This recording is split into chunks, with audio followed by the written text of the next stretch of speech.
guys, so today we're going to be doing this really pretty purple daytime smoky eye. I love wearing purple eyeshadows, you guys, so I know the last makeup tutorial I did was purple, so you have to forgive me. I just love wearing purples. But I bought this palette just for you guys since you guys wanted to see some more drugstore and beginner friendly makeup looks, so I thought this would be perfect for everyone to do. So first, as always, I'm going to prime my eyelid from lash line to the brow bone. Next, I'm going to go in with an eyeshadow base. This is NYX's Jumbo Pencil in Milk. And the reason why I'm going in with a base as well as a primer is because I need these eyeshadows to be a little bit more vibrant and to stick to my eyelid because I'm using some inexpensive eyeshadow. These eyeshadows don't really show up as well on my skin complexion when you just swatch them without anything. They work a lot better when you have something that's kind of sticky and something that will make them a little bit more vibrant. So that's why I'm using a white base, which I definitely recommend you use. If you can use something that's white or like a skin toned base, that'll work perfect for this. Next, I'm going in with a blending brush. This blending brush is from Sonia Kashuk. You can get this from Target. It's about $5 or $6. And I'm just going to blend out the edges of that base because we want a very smooth canvas for our eyeshadows to be applied.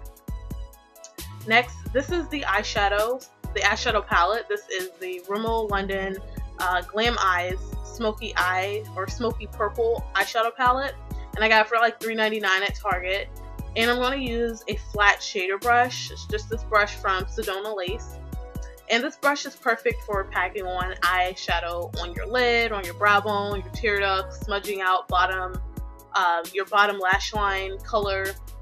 It just really helps to pack that color on and make your eyes look a little bit more vibrant. So one tip that I do want to give you guys for when you're applying your eyeshadows on your lid or your brow bone, make sure you're patting your eyeshadows and not just swiping them.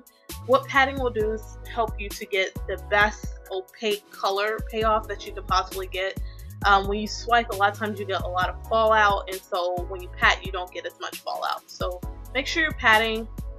Next, I'm going to blend out that edge with the same blending brush, and that's really all applying eyeshadow is all about. It's making sure everything is blended and just very seamless and flows very nicely. So next, I'm going to apply the darkest shadow. Sorry I didn't show you, but it's the darkest shadow in that Glam Eyes palette, and I'm just applying this with the blending brush from Sonia Kashuk on that outer V and a little into my crease. Now this brush that I'm using, again, I'm sorry I didn't show you what this looks like. This is a very interesting brush and I really love it. It's a lot shorter than that first blending brush and it's a lot more dense, so you can really pack on the color really nicely with this. And it has a pointed tip or tapered tip, so you can really get your crease and have a really defined line going on in there. So I'm just going to keep working that into my crease. You see I'm going back and forth. I just want to make sure I don't have any harsh lines with this look, so I'm just going to keep packing it on and blending it out.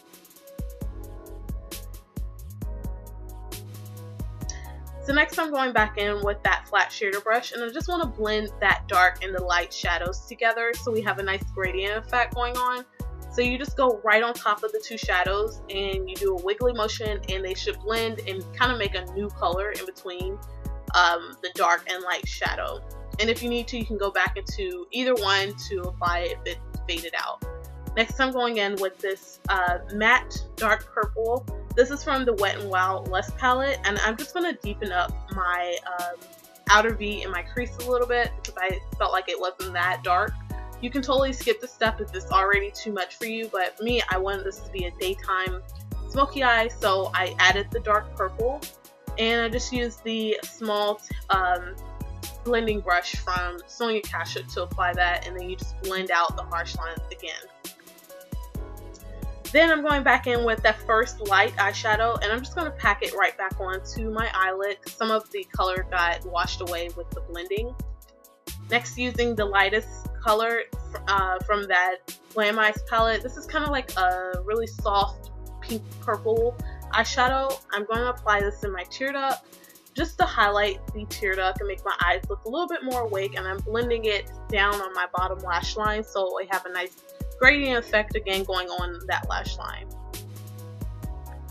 Next, I'm using some gel liner from e.l.f. and an angled brush from Sedona Lace. And I'm just going to do a wing liner for this. You can skip this step if you like, or if you don't know how to do wing liner yet, you can just line your eyes going straight across without the little triangle or the flick at the end, and that'll work just as well. I personally like doing wing liner because I like the effect it gives my eyes, but like I said, you can skip this step if you like. And as you can tell, I was being nosy and I got that little mark messed up, so if that does happen to you, you can dip a Q-tip in some eye makeup remover and then just kind of dab the little spot that you messed up on, and then you'll just have to reapply the eyeshadow that the eye makeup remover took off, and it should appear like new. You'll see in the next couple of clips that you won't really be able to tell where it is, but definitely don't leave it there if you do mess up, because that's a very noticeable spot.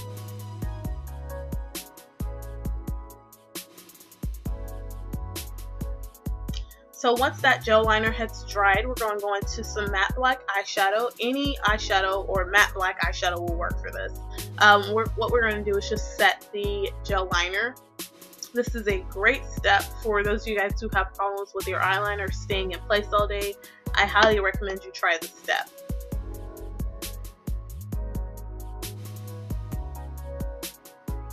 Next, I want to make this look a little bit more dramatic, so I'm going to apply this matte purple eyeshadow on my bottom lash line, and this is going to definitely make this look a little bit more dramatic and smoky. So I'm starting with the darkest color that we use with the look, and then I'm going to go back into that Rimmel London palette, and I'm going to use the color we used on the lid. And we still have some of that light pink purple from earlier when we applied it in the tear duct, so we don't have to go back into that. And now we have a nice gradient effect going on that lash line. I'm using a Pure Luxe pigment. I wanted a little bit more shimmer going on my lid, so I'm just going to pat this pigment right on top of it and on my tear duct. And that's basically the look, you guys. I hope you guys enjoyed this look so much, and because I know I did. And I will talk to you all later. Bye.